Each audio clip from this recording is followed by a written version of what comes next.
welcome to the first day of the Disability and Work in Canada 2021 conference. My name is Dr. Mahadeo Sukai.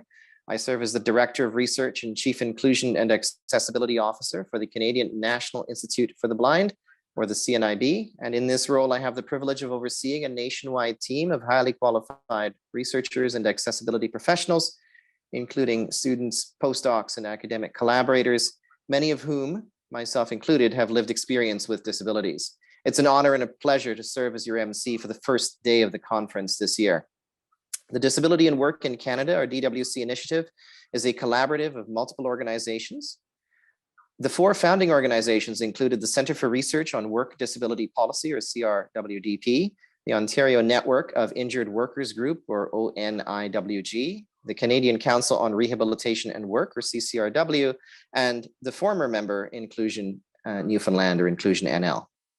Over the past couple of years, the DWC Steering Committee has been actively working on formalizing the initiative's governance structure and seeking to expand representation of disability community members participating in it.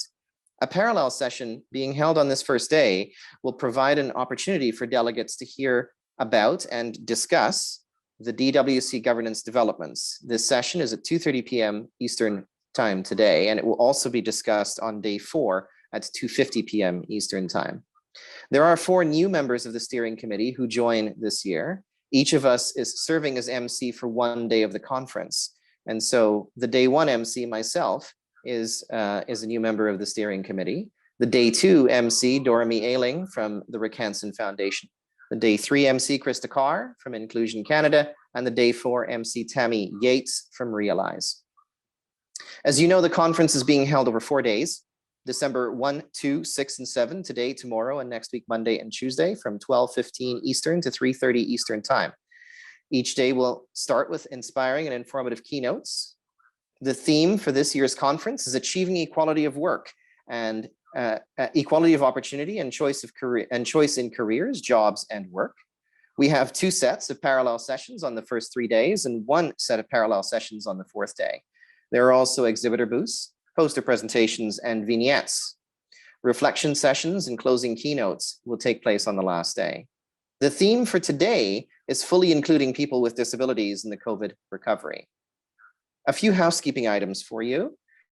Accessibility features include ASL and CART for all sessions, French language interpretation, so French English and English French for all plenaries, and 1 of each set of parallel sessions. Overviews, so I'm going to go through some overviews of ways that that we are making the conference more accessible for you. So the video of an ASL interpreter will be on your screen, as your video layout in Zoom will already display the ASL interpreter in side-by-side mode. You can adjust the size of the screen with the ASL interpreter by placing your cursor on the bar in between the 2 screens and dragging the bar side to side. Captioning is available by clicking on the CC button or live transcription button at the bottom of your Zoom screen. All pre-recorded presentations include captions for accessibility. French-English interpretation is available. There will be a note in the program. Des interprètes français-anglais seront disponibles. French-English interpreters will be available. In Zoom, select the French language channel by clicking on the interpretation icon at the bottom of your screen and select French. You can then hear the meeting audio translated into French by a live interpreter, and now we test my French. Pour tous les discours d'ouverture et de nombreux sessions parallèles, une interprétation français-anglais est disponible. Il y aura une note dans le programme. Des interprètes français-anglais seront disponibles. French-English interpreters will be available. Dans Zoom, sélectionnez le canal de langue française en cliquant sur l'icône interprétation au bas de votre écran, puis sélectionnez français. Vous pourrez alors étendre l'audio de la réunion traduit en français par un interprète en direct. We requested speakers to provide us with accessible materials if they wish to publish it on the website, such as including alternative text for images or providing them in Word or text format found in the session descriptions. If navigating the website is not accessible to you, you can send us an email to receive an alternative agenda in Word with links to join the conference sessions in Zoom. We also have technical support for attendees. There is a chat box for technical support available at the bottom right corner of the website for those having trouble accessing the virtual sessions. You can also visit the FAQ page on the conference website for answers to common questions, where you will also find our participant guide. Now, a little bit of guidance on how to watch the sessions. You must add the sessions that you want to watch to your agenda. Make sure you're logged in. Go to the conference agenda page and click on the title of each session you're interested in viewing. Add it to your agenda if it is not already there by clicking on the Register and Add to My Agenda button. You can then join or watch by clicking the Join Presentation button, which is in green. Conference sessions will be recorded and available on the conference website for 3 months after the conference. To ask a question during a live Q&A, please type your question in the Q&A box. This Q&A box in a Zoom webinar will be monitored and moderated during the question and answer sessions. You may also raise your hand in Zoom, and the panelist will then unmute you and you can ask your question. The keyboard shortcut for raising your hand is Alt-Y if you're a PC user, Option-Y if you use a Mac.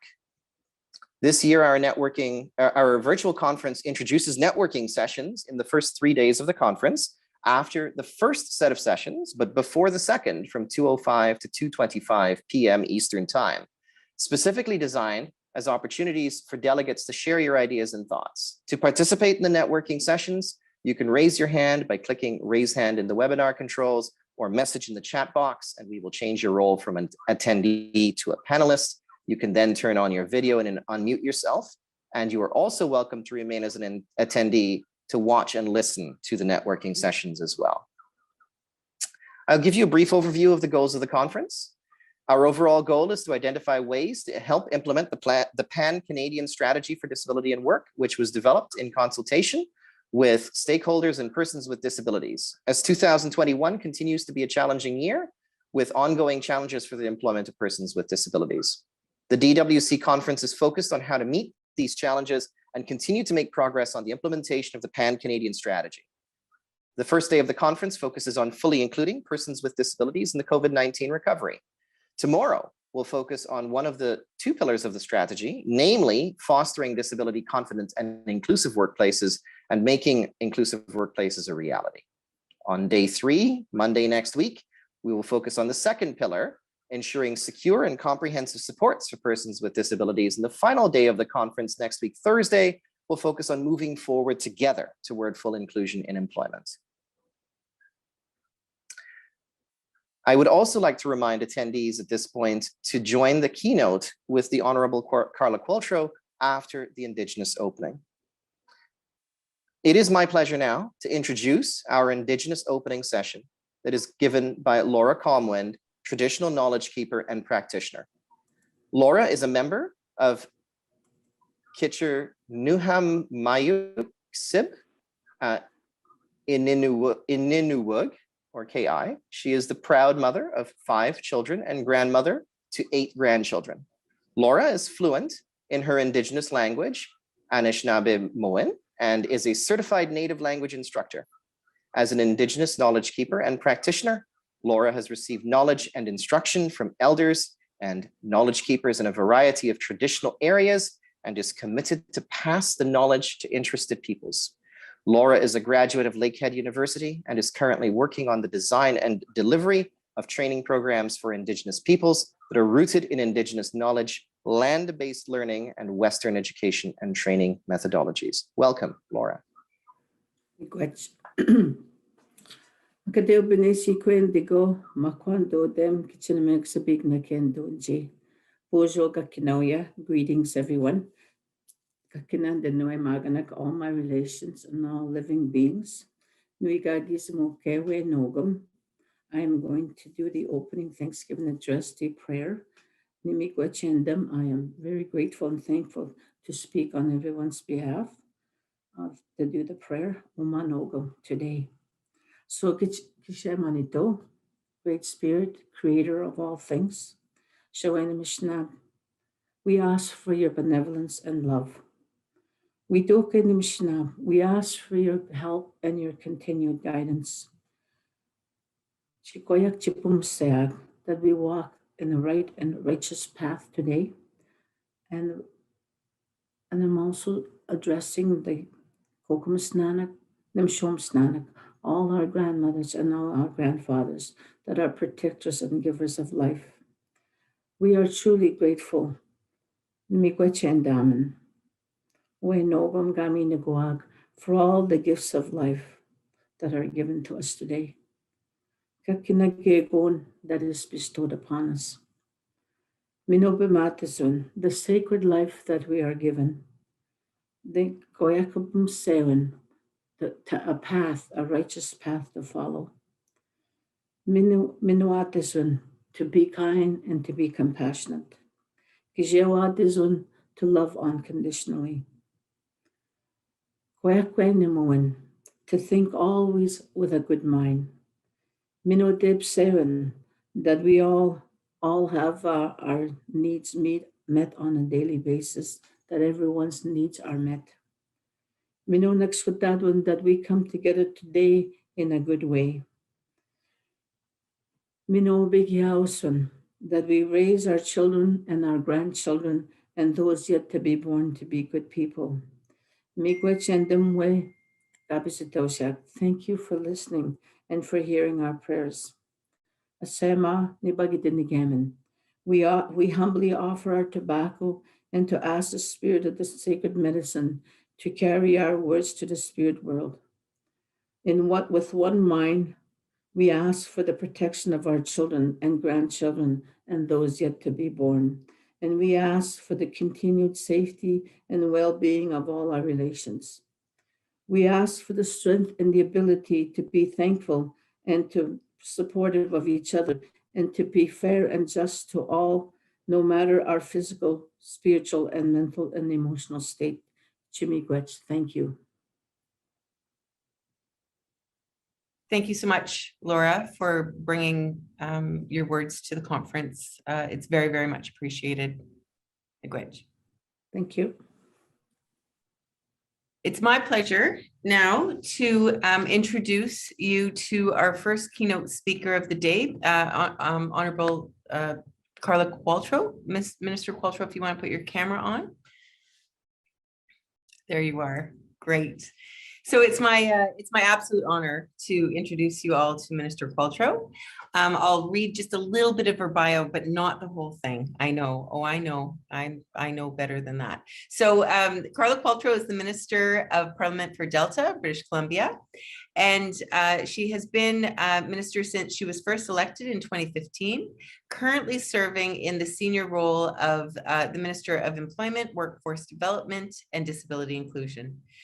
She is active on a number of cabinet committees and has been at the center of the federal response to the COVID-19 pandemic. She is responsible for many emergency measures, including the Canada Emergency Response Benefit, the Canada Emergency Student Benefit, employment insurance, and of course, the one-time payment for persons with disabilities. As Canada works to recover from the effects of this pandemic, Minister Qualtrough is leading the charge on creating jobs, upskilling workers, and implementing a historic disability inclusion action plan. On another very important note, Minister Qualtrough is a champion in the work that we've undertaken here at the Disability and Work in Canada Initiative. And we are so honored to have you here with us today as our keynote speaker to kick off our 5th annual DWC conference. Over to you, Minister. Well, thanks, Maureen. Hi, everyone. I'm so excited to be joining you for this year's conference. I'm participating today from the unceded territory of the Algonquin people. And thanks so much to Laura for your greeting. And Maureen, thanks as always for your kind introduction. I want to welcome my esteemed colleague and friend, the MP for Don Valley West, Rob Oliphant, who's also with us and a fierce ally and advocate on disability inclusion. And thanks to Rob for being here today. I'm so happy to be here with you to talk about disability inclusive employment. It's a rich topic and something that, as many of you know, I'm particularly passionate about. It's hard to believe that almost 2 years has gone by in this pandemic. Since last year's conference, a lot has happened in disability inclusion policy. The pandemic reinforced the urgent need for us to address the barriers to inclusion that persons with disabilities face. it also created an opening for us to shape an inclusive economic recovery. From the beginning, our government took a disability inclusive approach, recognizing that the lives of persons with disabilities were disproportionately impacted by the pandemic. We created a COVID-19 disability advisory group and delivered targeted supports like extra income relief for students with disabilities, and as Maureen referenced, the one-time payment for persons with disabilities. We also looked at creating we were also looking to create a permanent disability benefit, and I'll speak more to that in a moment. First, I want to talk about how the pandemic has opened up the conversation about accommodations at work. We have all had to adapt to working under different conditions, and this has helped mainstream issues around inclusive employment and how employers need to think more broadly about equity and what their employees need to be able to do their jobs effectively. Now we're capitalizing on what we have learned. Just as envisioned by the Accessible Canada Act, eliminating barriers to employment for persons with disabilities is one of the key priority areas, recognizing the need for a shift from a focus on accommodation to an approach that is barrier-free and inclusive by design. Workplaces and policies, programs, and services need to be designed with inclusivity in mind from the start so that people are included from the outset. This means ensuring that persons with disabilities are actively involved in the development and implementation of workplace initiatives, whether it be a shift to a remote work environment or the delivery of new job training. This will help even the playing field for everyone. And of course, you all know about this. I'm excited about the work of the next generation of disability policy researchers in Canada, such as Alexis Boukjian, who studies poverty, disability, and employment, and says that the current pandemic has shed light on the changing nature of work and presented opportunities for positive change. And I couldn't agree more. I'm also excited about the work of groups like the Valuable 500, who motivated 500 organizations to commit to putting disability inclusion on their business leadership agendas. Our government's new mandate is focused on preparing for life after COVID-19 in a way that is inclusive, accessible, and sustainable. This means reaffirming our commitment to disability inclusion and getting to work on Canada's first ever Disability Inclusion Action Plan, the DIAP. We know that in order to be successful in our work, it will require the full participation and leadership of persons with disabilities. This is why we recently completed an online public survey on the DIAP. We also had a series of roundtables during the summer with members of the disability community, experts and academics, and are supporting ongoing engagement activities. In fact, I'm pleased to announce today that Independent Living Canada, in partnership with Muscular Dystrophy Canada, have been selected as recipients of $650,000 under the Social Development Partnership Program Disability Stream to further consult with the community on the development of the DIAP over the next 16 months. Congratulations to both of these organizations. They'll work with disability stakeholders across the country to solicit community perspective and insights into the design and implementation of key initiatives under the DIAP. This engagement will feature perspectives on underrepresented and harder to reach populations, including Black persons with disabilities, racialized persons with disabilities, and persons with disabilities who identify as LGBTQ2+. We're building on our progress and putting the action plan together based on what we are hearing. But I can tell you that it will include a new Canada Disability Benefits to help lift hundreds of thousands of working age persons with disabilities out of poverty.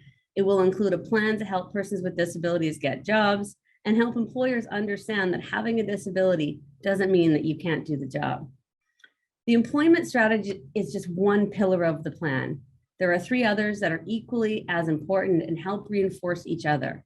Not only do they include the creation of the disability benefit, as I mentioned, but also making it easier for persons with disabilities to access public services and programs, and a push for more inclusive spaces in areas like community infrastructure and early learning and childcare.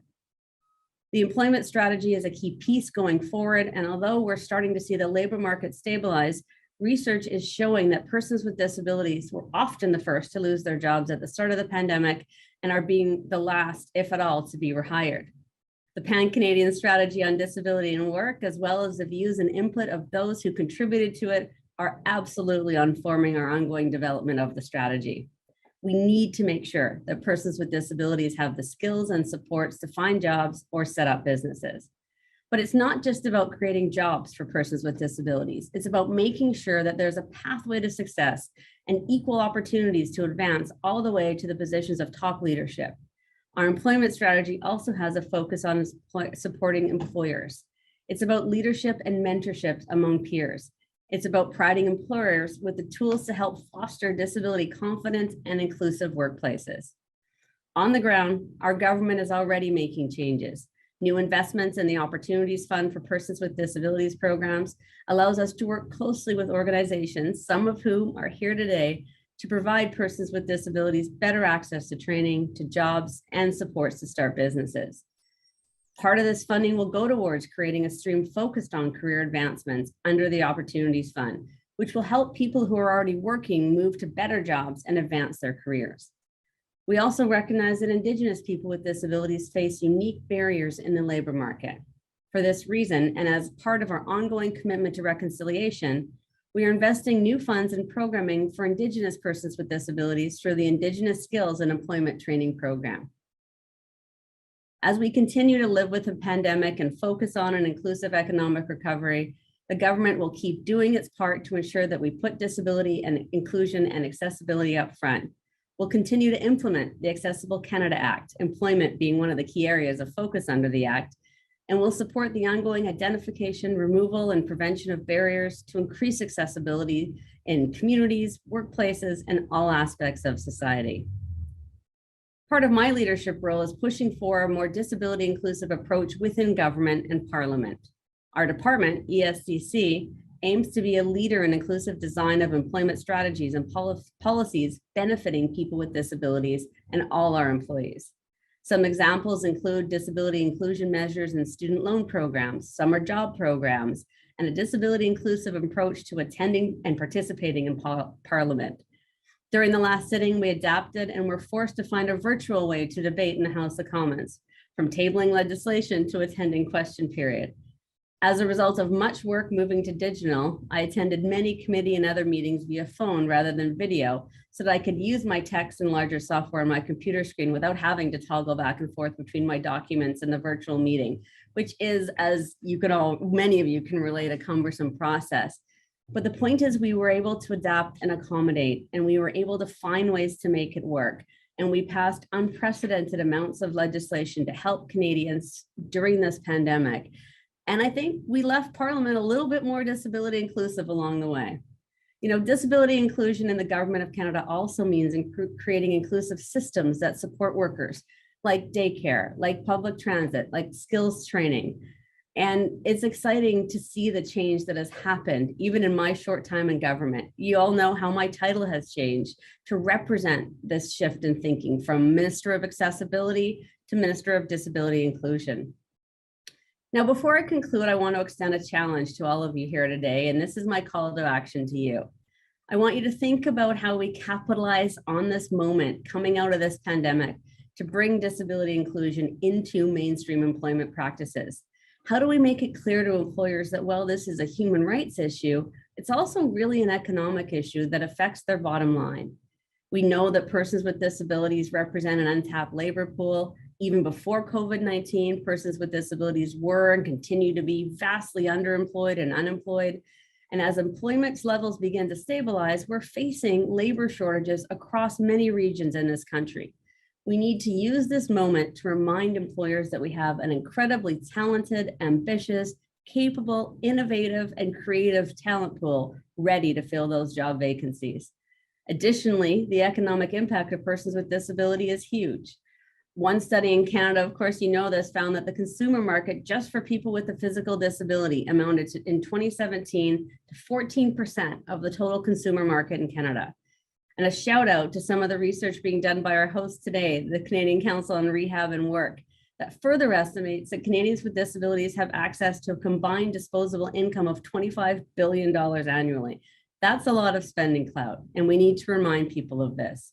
We all know that the evidence is clear. If your business isn't disability inclusive, which includes ensuring that your online and physical spaces are accessible, you're not only missing out on being able to hire amazing people, but also on significant business and customers.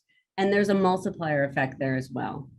Armed with these arguments, I think we can challenge employers' perceptions and make it clear that including more persons with disabilities in workplaces and as consumers is a win-win for everyone. And it's really something worth fighting for. This brings me to this year's theme for the International Day of Persons with Disabilities: leadership and participation of persons with disabilities towards an inclusive, accessible, and sustainable post-COVID-19 world. Leadership begins with each of us. Participation begins with each of us. And in the spirit of nothing without us, we need to ensure that leaders with disabilities and allies are at the table as we look toward the post-COVID era and an inclusive recovery. Thanks, Maureen, for having me. Thanks to you all for having me today. I wish you a wonderful conference, and let's chat. Awesome. Thank you so much, Minister. Very inspirational words and promises as well. So really appreciate that. And I really appreciate your willingness to take some live Q&A at the conference today. We heard from our attendees last year that there was a real lack of involvement. It's hard on Zoom, right? It's hard to make sure that we've got people involved. So much, really do appreciate the fact that you're willing to take these questions. So our first question comes from the floor. First of all, it's a huge appreciation to Honorable Carla Qualtrough for her time here. And also a question that there is, this person is working in an accessibility company founded by a person with a disability, and all the employees, I'm assuming it means employees, are people with disabilities, but they were unable to get any financial help or grants because it's a startup. And so this person is saying that she's not too sure, she or he, I'm sorry, I shouldn't assume, not too sure that other companies are out there like they are, and if there's any advice that you would be able to give at this time. Really good question, Maureen. Thank you for the question. It's something that we continue to work on as a government. So you're absolutely correct. One of the parameters of the business supports that we put in place during COVID was that the business had to be up and running when COVID hit. And that was primarily so we could compare what people had been earning or the revenue they'd been getting prior to COVID with what the impact COVID had been on their business and help them compensate for that discrepancy. As a result of not having comparator data, startups were not eligible for the wage subsidy or the business loans. And now that COVID has gone on for 2 years and people have bravely started businesses during a pandemic, we understand that these businesses are really struggling. So what I can tell you is that we're looking at it, that there are new COVID supports being debated in the House of Commons, for businesses that have been hardest hit. And we'll just have to look and see at how we can make sure that these businesses like yours, which is an awesome sounding business, by the way, and kudos to you for that innovation, don't continue to fall through the cracks. But thank you for bringing it up, because I love having real life examples to share with my colleagues in cabinet and in the House, and I'll definitely bring your concerns forward. Thank you. You've always been a champion for that. So thank you so much. We have another question here. It's around student loan repayments. So in Canada, student loan repayments begin almost immediately after graduation, sometimes forcing graduates to make employment decisions based on what can best contribute to loan repayment. Student loan obligations reduce the ability of new graduates to start a family, work in public service careers, buy a house, car, and other assets, build career-related volunteer experience, or take lower paying work in their desired field to get a foot in the front door. You're nodding your head, you understand this question well. Will there be a push to assist recent graduates with securing gainful employment before the repayment of the student loans based on the ability to pay back the loans and a sustainable living? And then the second part to this question is, can those persons retaining or re-entering entering the workforce for the first time, could they be considered with respect to those with disabilities? Again, great question and super well thought out, and thank you. Fortunately, the Canada Student Loan Program is within my portfolio, and we've done a lot of work actually over the past years trying to make it more equitable for students with disabilities. It was what motivated our top up of the student emergency student benefit during the summer, during COVID. And it's what actually has motivated a lot of the thinking we've done around when students should be obligated to start their loan repayment. So what we've committed to actually is not a timeline, but an income level. So you won't have to start repaying your student loans once the legislation that we're going to introduce is in place until you're earning $40,000 a year. Right now it's $25,000 a year, and we're working on moving it up to $40,000, but it's not a timeline thing, it's an income level thing. And of course, in the meantime, we want people to have opportunities to get the jobs that they want, but that are good paying and give you a dignified living wage. And so we're working really hard on the employment strategy I mentioned, but also on making sure that all of our employment programs across the government of Canada are disability inclusive. So for example, Canada Summer Jobs, which is a student program, we made sure, again, one of the programs I'm responsible for, that when we set the national priorities for this program, is we made sure one of the priorities was hiring people with disabilities. So the neat thing about the Prime Minister giving me employment and disability inclusion is I don't have to talk to somebody else to make these things happen. I can literally, decide in my own kind of ministerial world that we need to make sure that Canada Student Loan Program, that our job creation programs, that our skills training and development programs are very inclusive and equitable and provide equal, if not heightened, opportunities for people who have been traditionally kept out of the workforce and out of the programs that governments have set up to help workers. So absolutely happy, Maureen, to get more information about Canada Student Loan Repayment to you guys. And I'm sorry, I don't know the name of the individual who asked the question, but happy to give him or her more details on Canada Student Loans and kind of the timing and criteria for loan repayment. Excellent. Thank you, Minister. I think that if we could get that information, we're happy to post it on our website here as well. So anybody would be able to have access to that. So thank you so much. Another question is, I'm going to ask the question, but then I'm going to put a little bit of a caveat in it. The question is, how will Independent Living Canada, and it's actually muscular dystrophy, ensure diverse disability groups and communities' voices will be included, and not just the large organizations. And the caveat to this is just so that everybody knows that both Independent Living Canada, Muscular Dystrophy Canada, as well as Disability Without Poverty, will be doing a panel presentation next Monday in our third day of the conference. And so I would encourage the speaker to ask that question again, or the question to be asked again next week. So over to you, Minister.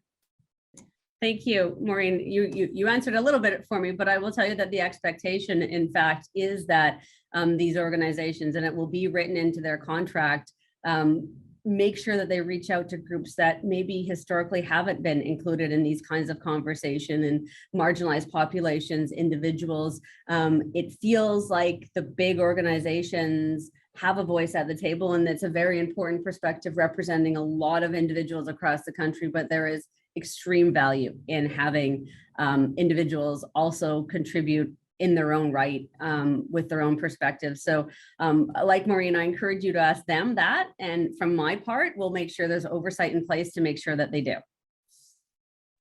Excellent. Thank you so much. The next question is, hello, Minister. You mentioned the disability benefit. What are the next steps planned with that?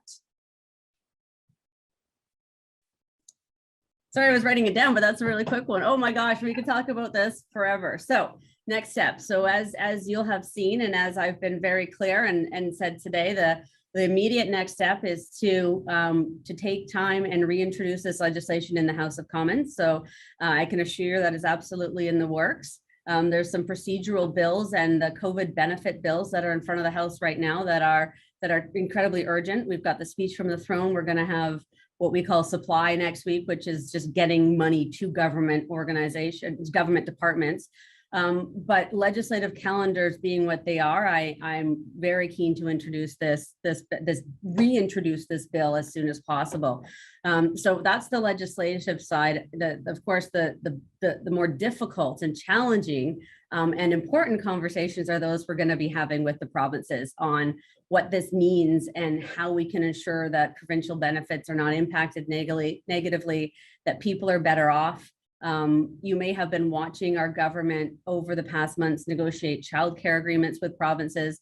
It's the same kind of process. We look at a provincial system, we determine how the eligibility for disability supports and services is done in that particular province. We then work to ensure by agreement that people are going to be better off, because that's the whole point of this. The whole point of this benefit is to lift people out of poverty and to give people an income level that provides them and affords them the dignity and opportunity that comes with that assurance. And we are not going to be replacing existing levels of income support. We do not want to put into jeopardy anybody's entitlement to the services that come with being on a provincial disability support. And, you know, I also think, and I've challenged my provincial colleagues and been pretty vocal about this, it isn't a very big secret that this is an opportunity for provinces with the federal government coming to the table with big money for the first time to really rethink how they deliver disability supports and services and maybe decouple some of these requirements that basically keep people from being able to take jobs because my pharmacare is in jeopardy or because my access to transit is in jeopardy, and really rethink how disability supports are provided and services in their province. And so I'm hoping I'm expecting, and I've told them I expect that that's the conversation that they need to have in their jurisdictions. And as I said on the table, that's the message I will keep bringing forth is, you know, people have to be better off. People have to be, you know, we have to pull people out of poverty. That's the whole point of this. And this is an opportunity for you to bring your own systems into a modern human rights-based understanding of disability. So super exciting, lots of work. And then I would say, you know, we've got the legislation stream, Maureen, the PT, the provincial territorial stream, and then we've got the community engagement stream, which is all the work that we're doing on the Disability Inclusion Action Plan, which of course one element is of the benefit. So we want people to keep contributing their ideas, working with community leaders on what this benefit should look like. A lot going on, and we are working as fast as we can and always open to ways to improve and keep moving forward on this. Thank you so much for that. The questions keep coming in. I don't think we're going to get to all of them, but you did mention transportation in your last answer. And we do have a question here about transportation. So transportation to and from work can be a huge employment barrier for people with disabilities who may not be financially or physically capable of handling their own transportation. Are there supports to assist disabled persons or transportation service providers to address transportation-related barriers to employment? Again, great question. Sorry, I won't be able to answer all of them, Maureen, but this one, it really gets to the core of the barriers that we need to remove, because I would say one of the, if not the biggest barrier to full participation in employment is access to transit. So, and transportation more broadly. You know, provinces have different approaches. Not many of them are terribly effective or working well. One of the things I'm looking at with the Minister of Infrastructure is putting in a requirement in our transit investments that we invest only in accessible transit. That makes eminent sense to me. Why would we spend $1 on transit that isn't accessible? But we need to dig deeper. And again, it's this conversation with the provinces. You know, a really interesting model exists in the UK where they got out of the business of Handy Dart, of a separate transportation system, and they give out taxi checks. Someone can, at their leisure and on their own time, take a taxi to work, and that is covered by the government as a service, as a benefit. And it was more cost effective because they completely got rid of this massive clunky system that wasn't working. It's more dignified because you have the choice of where and when you go and how you get there. And it allowed people to work and get to work safely and on their own terms. So those are the kind of conversations that I want to have with the provinces, because so much of the disability support world as provincial jurisdiction. And as much as I want to do all these things, we have to do it in partnership. And there are willing partners in provincial governments in this country, and there are ones who are a little more reluctant, I would say. So we need to do a lot of work, and that's the work you all can do is work at the provincial level to lobby your own provincial governments and tell them about the opportunity that exists right now to make some big change when it comes to people with disabilities. Thank you. That's excellent. I've got one more question for you. I know you have a hard stop in just 4 minutes, so we're going to sap up all the time that we can from you. This person has said that they've spoken with a federal government employee who is off work due to a degenerative eye disease. As they prepared to work, the federal government employer sent them documentation encouraging them to leave work and go on disability support rather than to return to work. They delayed bringing in a magnifying glass and putting in blinds to help improve their vision. And the changes were only made in provisions for the employee to return to work after CNIB got involved. How can we work with you to ensure the federal government employers are not preventing people with disabilities from returning to work? Well, first of all, I'm very sorry that happened, and it shouldn't have. We should be welcoming people back. Of course, if you can't come back, we want to be supporting you in that as well. But jeepers, if people are ready and able to come back, we need to do whatever we can to make sure we're not in the way of that. We have a dedicated deputy minister responsible for the public service and accessibility within the public service. And you know, I'm grateful that CNIB was able to help, but it shouldn't be on CNIB to make this happen. And I think that, you know, I'm going to dig in a little bit on this example, but what you all can do is keep bringing these examples to our attention, to my attention, to CCRWs, and they can bring it to my attention. But good Lord, we've committed to hiring 5,000 people with disabilities within the federal public service in the next 5 years. And we're doing that. That hiring process is underway, but we certainly better be getting our treatment of our existing employers right and dignified along the way. So thanks for bringing that up. Thank you so much, Minister Qualtrough. And with that, I know there are many more questions that have come in. I know that your office is always open to answering individual questions, and so I would encourage those who have not had their question answered here to contact your office directly and to engage you in that way. And with that, before we go to our vignette, we have a vignette that is lined up for everybody that will be watching. We'll be watching a vignette, and then we'll be having a short break before we go into our parallel sessions. But I just want to thank you so much again for all of your hard work, your dedication, and your championship. You mentioned it in your presentation to us, that you really do work with your colleagues to make sure that your colleagues understand what's going on as far as disability and employment is concerned. And we know that. And so you know that you have us as well to support the work that you're doing, because you can't do it alone, just like we can't do it alone. So we thank you so much for your time, for your dedication, for your championship. Thank you so much. Well, thanks, Maureen. Again, great questions, and I'm here to help. And you know, like you all, I wish we could do things a lot quicker, but I can assure you we are working hard and we are moving things along at a pace that government has never seen before, and I have no intention of slowing down. So thank you all. Have a good rest of your conference, and we'll see you soon. Thank you.